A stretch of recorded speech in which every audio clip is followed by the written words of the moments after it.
Alright, so this episode of Darnley and the FranXX just got even better. I mean, seeing these two working together, it's cool. It's really awesome, really cool to see. Once again, the animation carried great weight. Whenever it needed to feel heavy and powerful, it felt that way. Whenever it needed, to feel clean and precise and quick, and kind of light, it did feel that way. It's really cool to see that. A lot of studios have a hard time doing that, and I could not even begin to explain how you do it, but you can tell. You can visually see it, you know what I mean? So the Cloxators always feel heavy, and this one didn't feel as heavy as the first one in the first episode, but this one felt a little bit heavy, but it kind of felt swift per se too, So that was really cool to see. I really enjoyed that, and I gotta say, before anyone kind of says, well, how is Hiro magically able to be such a good pilot? I mean, he was the one doing the work. We got to see that this episode. He was conscious and everything.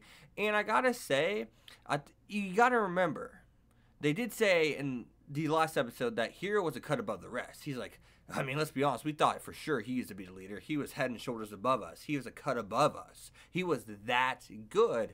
And we got to make sure we remember that, because that's something that if we leave out, we're going to be like, okay, so this is just kind of like Nakama power, the power of friendship and feelings after, Hiro went on that spiel, which was presented beautifully, by the way. And I love when they go widescreen on this, or the theaters, kind of scene, the somatic scene like that. But I love when they do that. It looks like a movie, feels like a movie. I love the art in this show. Now, I can't remember where I was. I'm just getting lost in all the things I love about this episode, But I love the music in that scene, wherever he was kind of like just pouring his heart out to her. We got to see that he cared about just like her. He or she has piqued his interest, and he has piqued her interest. And we actually got to see 002 blush, and I think that really kind of goes into the characterization after she was kind of like blushing and talking to Hiro. It shows that she's not just some weird, odd monster. She's not human, sure. She's part Cloxator. Maybe she's part human. I don't really know.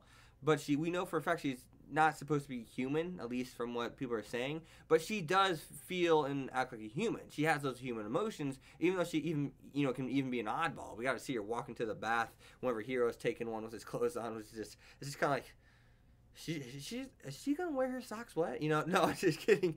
But that's just kind of what it's like, just gonna walk in there fully clothed and kind of just stand in the water and talk to Hiro about, do you think I'm a monster or not? And that's actually a serious thing this episode. That's kind of just trying to showcase, do you view me as some creature, not even like you? I mean, I feel like you. Do other people view me like you? And that's the thing that we know. She's a tool. She's not viewed as anything more. The kids are viewed as tools too, but they're also viewed as at least human. They're not looked upon as some creature, and that's something that can go a long way, obviously. So obviously we get to see that these two characters are compatible, but at the same time, I think we really got to take a peek at something that's pretty important here, and that is returning to the front lines for 002. So 002 is being recalled to the front lines, which means Hiro's a badass. Her and Hiro, yeah, we just saw that. So this means that Hiro's going to have to go with her, obviously, right? She's needed on the front lines. That's where the main fight's going. Hiro's got to go. There's no way he can just sit back and not go with her. I mean, so we're going to, this really kind of leads me into Ichigo's character. Ichigo's a character that's trying to find her way. She is strong and independent mentally, but she's not strong and independent physically yet. She's not weak. She's not weak. That's not what I meant to say. I meant she's not strong.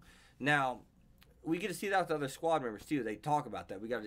They acknowledge, they're self-aware, and I love that in characters, especially whenever each character has a different personality, because each character will handle it differently, and that's cool to see. And Ichigo's a character I like because she's trying. So whenever she eventually gets to that point where she is somewhat strong and independent, that's gonna be cool to see. And I'm gonna like her character even more because I know she worked for it. I know where she started, and I know what kind of height she wanted to reach the whole time. And that's good writing, because that's how you get attached to a character. That's how you cheer a character on. Let's look at Deku from My Hero Academia. He's a nobody, and he got a power, but even though he got that power, he had to slowly become somebody, and that's what we've been seeing in My Hero Academia more and more and more.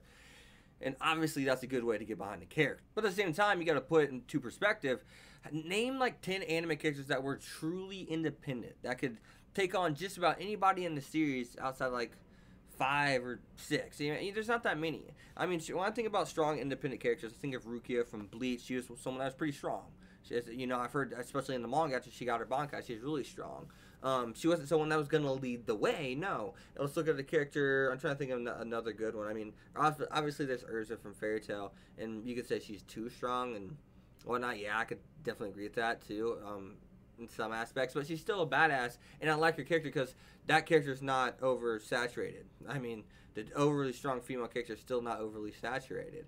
I mean, you think of a character like Mira, who's pretty strong from Fairy Tail. You think of characters from Naruto like Sakura, eventually became strong in Shippuden.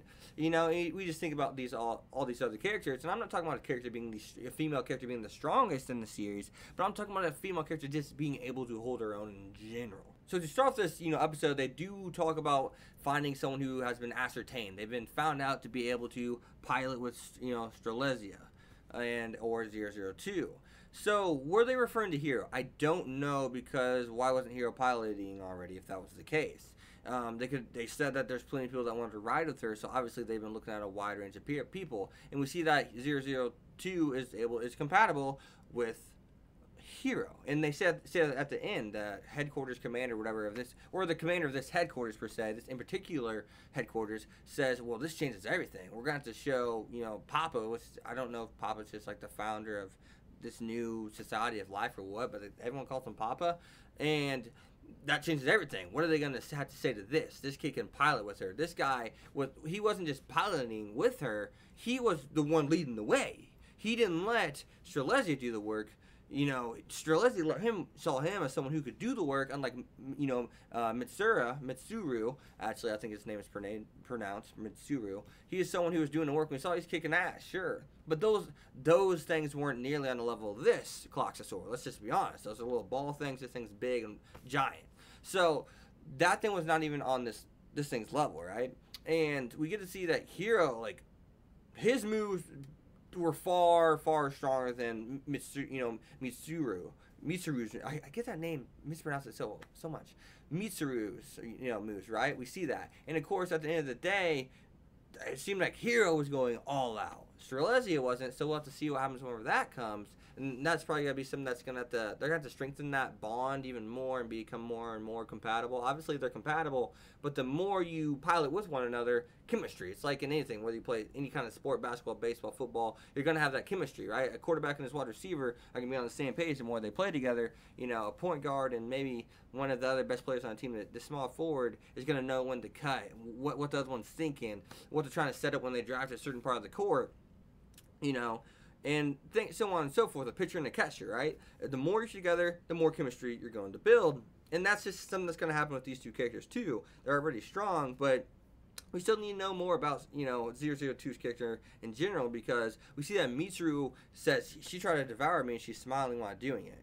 And we see whenever she's with Hero, she's smiling, but it's such a supportive smile to where it's a totally different thing. Maybe she didn't try to kill Mitsuru. She's trying to make a point that he wasn't going to cut it either way. And with maybe there's just some kind of like demonic part of her, which is she almost killed Mitsuru, so yeah, sure, you know what I mean? It's supposed to be 3 times, but let's just be honest, she put him out of commission, for God's sake. And she is smiling while doing it. So there's that dark, devious side to her. So does that aura that she has change whenever she's with Hero? The answer is clearly yes. Now, what if she goes all out? What if she feels as if, all right, Hero's going to need me to step up my game? Will she try to do it all herself, and that will hinder them? Well, that devour, he said that she was trying to, like, devour my soul. She's trying to eat me alive. And is that something that she'll do to Hero? Is that because of, it's because of her mindset? First and foremost, what attracted her to Hero? And that's a huge question. What attracted her to Hero, and how is Hero different? And until we get context on that situation of how is Hero different, just like they talk about, the specimen passed the aptitude test, his aptitude has been ascertained. It's been found out. It's been something that we've become aware of. He is capable of doing this. That's what ascertained means, to find something out, to become aware of. And that's the question. What have they become aware of? Who have they become aware of, to be able to have the aptitude to pilot with her?